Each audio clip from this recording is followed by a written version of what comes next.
The first thing I understood, standing in a ballroom I had never seen in a body that was not mine, was that Ren's hand was resting on another man's arm, and 300 people were watching me notice it. The second thing I understood was worse. I had read this scene before, not lived it.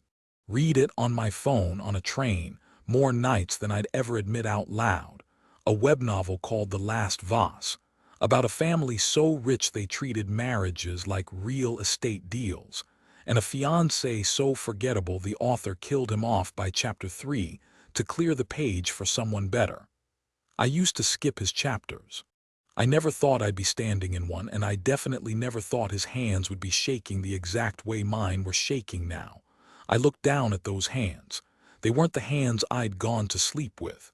Then the rest of him arrived all at once, the way a name arrives right before you say it out loud. Callum. That was who I was standing inside of. 29 years of him. 6 of those years spent quietly covering this family's debts, so nobody would ever have to say the words branch line out loud in a room he was standing in.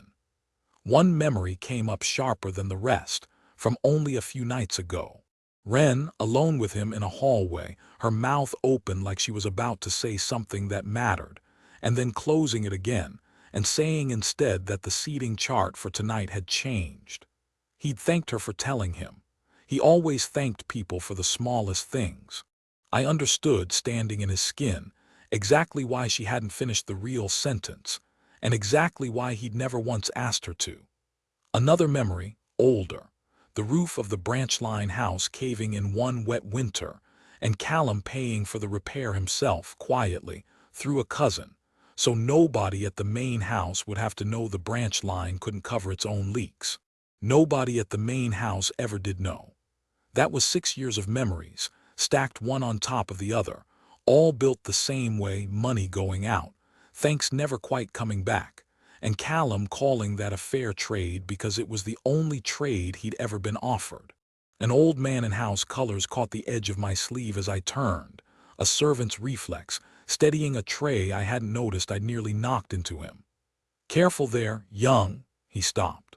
Looked at my wrist where my cuff had slipped, at a pale mark shaped like a struck match, just under the bone. His face did something fast and complicated, a door shutting on something he'd left open too long. "Master Callum," he finished, too carefully, and let go. Nobody had called me Master Callum all night. Everybody had been calling me the Spare. That was when the room went quiet on its own, 300 people leaning in, ready to watch somebody lose something. Osric Voss didn't raise his voice for it. Men who already owned the room never have to. He set his glass down on a passing tray, a small final click, and announced to 300 people, and not really to me, that the engagement between his ward and the head of the branch line was, effective tonight, dissolved for the good of both houses, moved up. I'd learn later, from a date 2 months out, the same week somebody first noticed the mark on my wrist had started to change color. He said it flat, like weather already decided. Then he took Ren's other hand and placed it in a younger man's, and called it the true match instead, and the room did the thing rooms do when they've been waiting all night for permission to laugh. I watched Ren not look at me. That was answer enough. Here's what Callum was supposed to do next. I already knew. I'd read this exact beat a dozen times without ever meaning to memorize it. He was supposed to go pale, and stammer something about love, and get walked out by house security, while 300 people quietly decided how they'd tell this story tomorrow, a little crueler each time. Knowing the line coming didn't make it land any softer. Hearing Osric actually say "for the good of both houses" out loud hurt worse than reading it ever had. On the page, I could always tell myself it was fiction. I felt my mouth start building the first word of that stammer. Old reflex. 2 lifetimes, both of them very good at teaching me how to disappear on command. I didn't say it. "You dissolved an engagement to a man who's been paying your household bills since he was 23, I said instead, flat, almost bored, into a silence that had been waiting for tears. I'd have at least framed that as a mercy. Nobody laughed that time. Osric didn't like being interrupted. He liked being corrected even less. Within the hour, in front of the same room, he announced he'd be disowning me for insolence, effective immediately. No severance, no name, no seat at any table that mattered. I let him finish the whole sentence. Then I said the one thing Callum's memory handed me like a gift, a line from the old family charter nobody had invoked in 2 generations, about any disowned member's right to demand a duel before the seal was made final. He blinked, actually blinked. First real reaction I'd gotten out of him all night. "You want to fight your way out of a family that no longer wants you," he said, checking he'd heard it right. "I want everyone in this room to watch me decide that for myself," I said. "You already took the deciding for me part away once tonight. You don't get it twice." Thane volunteered before his uncle had even finished the sentence, and while the room turned to make a show of congratulating him, I slipped out to find somewhere quieter to think. On my way past a half-open side door, I caught Osric alone at a small table, both hands flat on the wood, not moving, not performing for anyone. Someone shut the door before I could see his face. Whatever that was, he'd have it under control again by the time anyone else saw him. I found Thane 20 minutes later in an empty hallway, practicing his acceptance speech at a mirror, out loud, with the door wide open, adjusting a cufflink that didn't need adjusting. "Thane doesn't lose," he told his own reflection. "Thane's never had to. Thane's talking about himself in the third person to an empty hallway," I said. "I'm just going to leave that observation right here." He spun around, went faintly red, and recovered fast enough that I almost respected it. "You should be terrified," he said. "I should be a lot of things." I agreed, and kept walking before he could think of anything else to rehearse. The fear caught up with me 2 hallways later, once nobody was left to perform calm for. My hand wouldn't stop shaking, and underneath the shaking, something else started, a heat behind my sternum that had no business being there, like a second heartbeat waking up angry about being ignored for 6 years. I braced a hand against the wall and held it there until the lamp nearest me stopped guttering. I stood very still until it passed. Whatever was in this body, it had been asleep a long time, and it did not seem happy about being lied to. Bram found me before I found him. He was the family's old strategist, the one people mentioned in the past tense, even though he still technically lived in the East Wing, pushed out of every real meeting a decade ago for reasons nobody explained very carefully.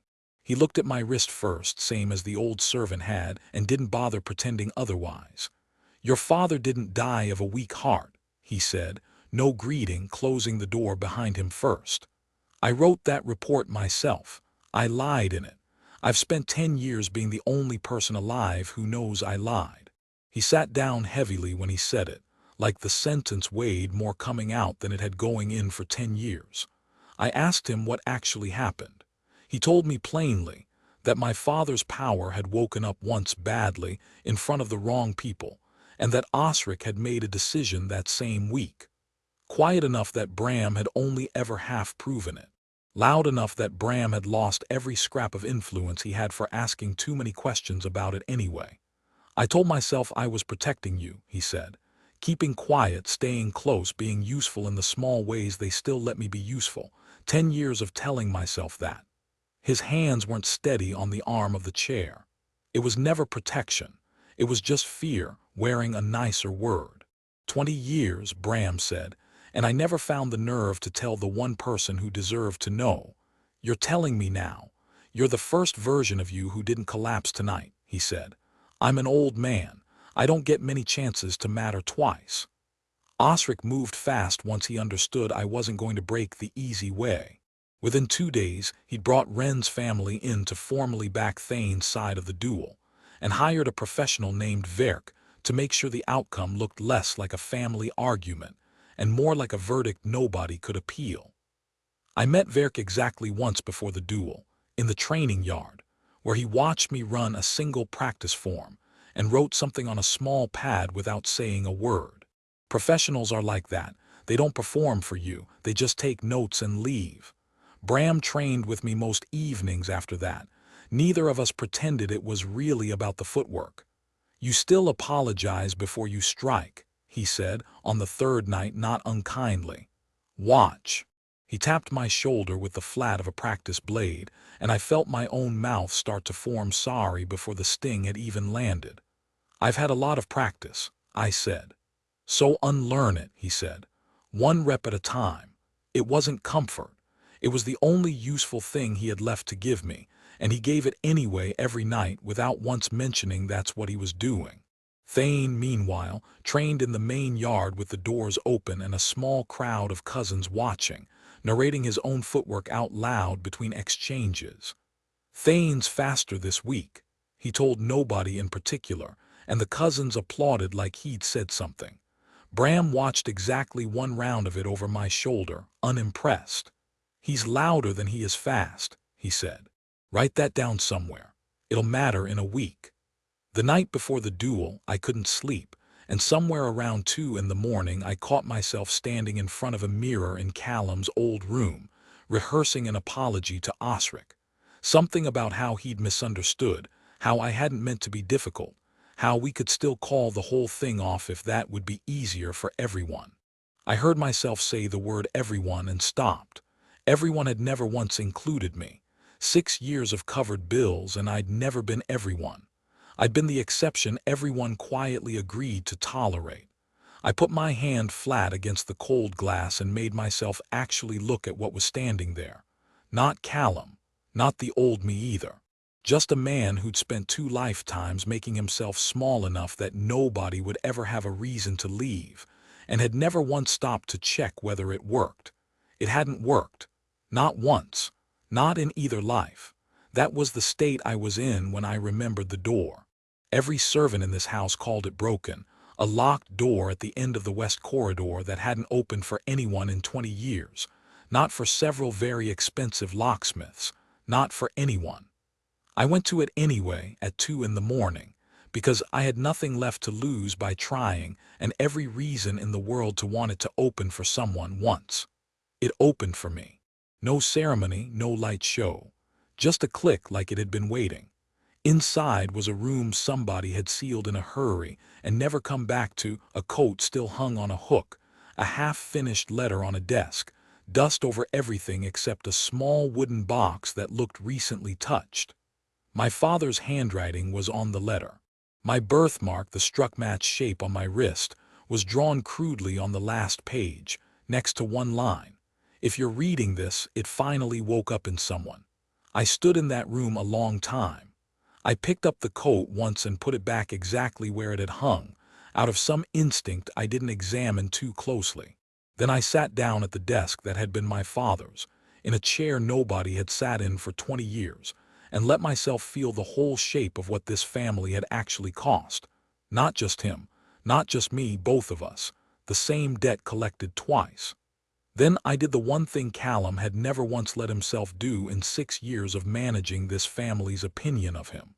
I stopped hiding it on purpose.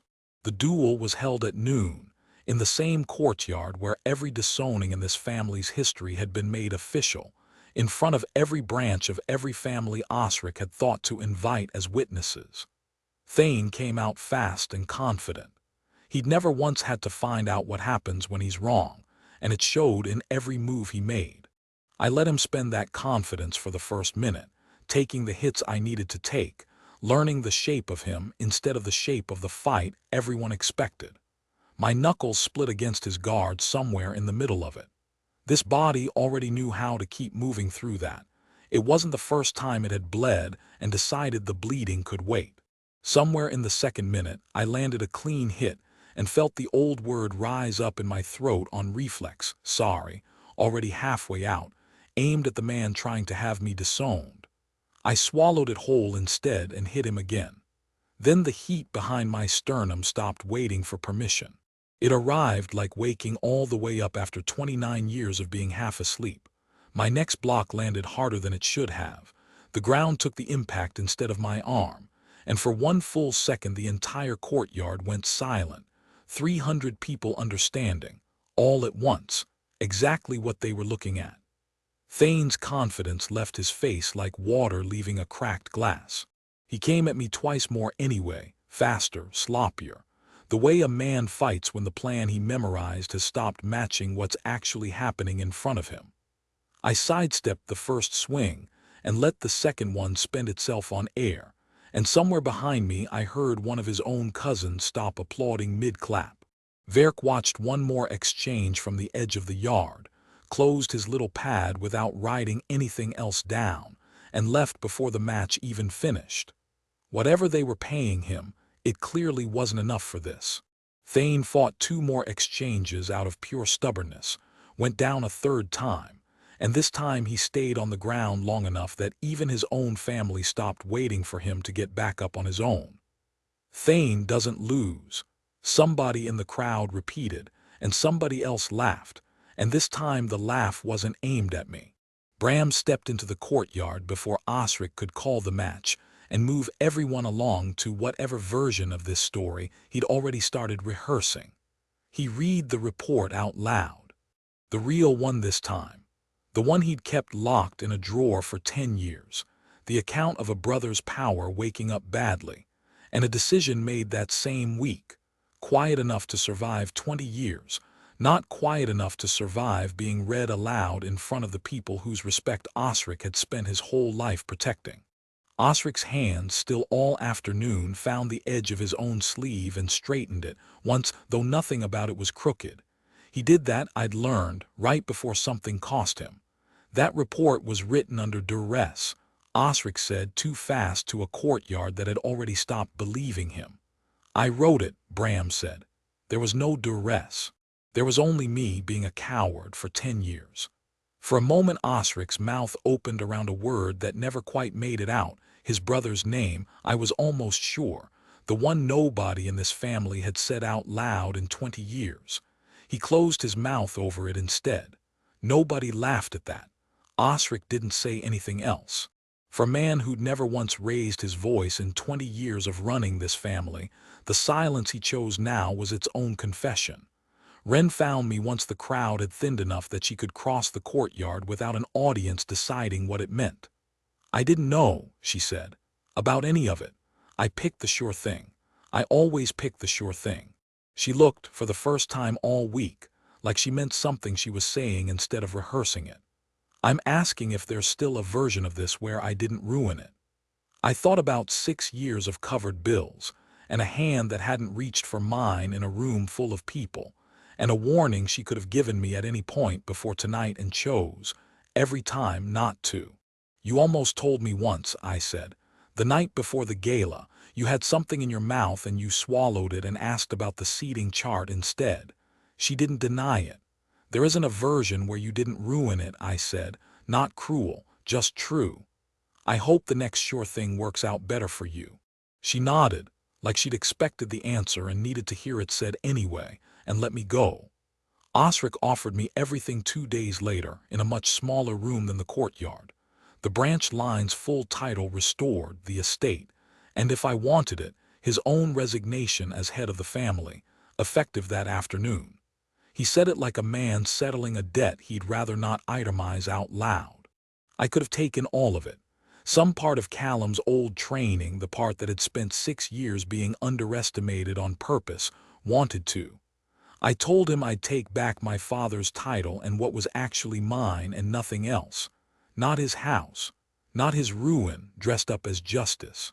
He could keep running what was left of this family into whatever shape he wanted, as long as he did it without my name attached to cover for him again. That's less than you're owed, he said, and for once he didn't sound like he was reading from a script. I know exactly what I'm owed, I said. I already decided I wasn't going to take it your way.